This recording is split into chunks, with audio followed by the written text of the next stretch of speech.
Tesla investors could track daily activity at Elon Musk's Nevada Gigafactory from space. Planet, the American satellite company, is now snapping a picture of every part of Earth's landmass every single day.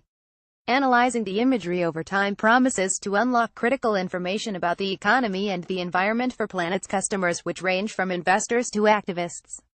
It's also a milestone in humanity's ongoing efforts to understand the planet it calls home. Last year, Planet said it was photographing a third of the world's land each day. In February of this year it launched 88 satellites on an Indian rocket, and last week it launched 10 more satellites on an orbital ATK rocket from California. Most of the images they take are at a resolution of 3 meters 10 feet per pixel.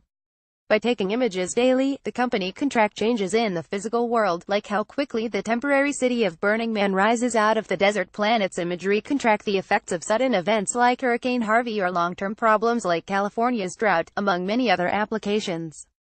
Planet is 7 years old and launched its first satellites only in 2013, but it now has more commercial satellites in orbit than any other 182 of its Dove satellites, each of which weighs 5 kilograms 11 pounds, plus 18 larger satellites that it acquired by buying 2 other Earth imaging companies. The firm's founders, Will Marshall, Robbie Schingler, and Chris Boschwiesen, now an entrepreneur in residence at the venture fund Data Collective, met at NASA's Ames Research Center in Mountain View, California. They took their understanding of small spacecraft to a garage in nearby Cupertino, and made daily imaging of the entire Earth their mission. 1.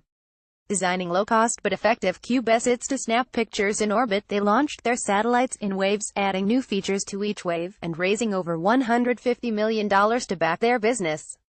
Planet's founding team in a Cupertino garage. Planet's speed and fundraising success allowed it to get ahead of a potential glut of competitors by buying them out. It purchased a satellite constellation from the German firm Blackbridge in 2015 and bought Terabella, formerly Skybox, from Google in 2016. These satellites take sharper pictures than the Doves, at 1 meter per pixel. When I visited the Planet's San Francisco headquarters this summer, Marshall said that Planet's ultimate goal is to answer questions with the data it collects. Developing space technology is just a means to that end. We are not an aerospace company, he told me. If Mission 1 was to collect the data, Mission 2 appears to be making it available to and useful for people who aren't experts in geospatial information analysis.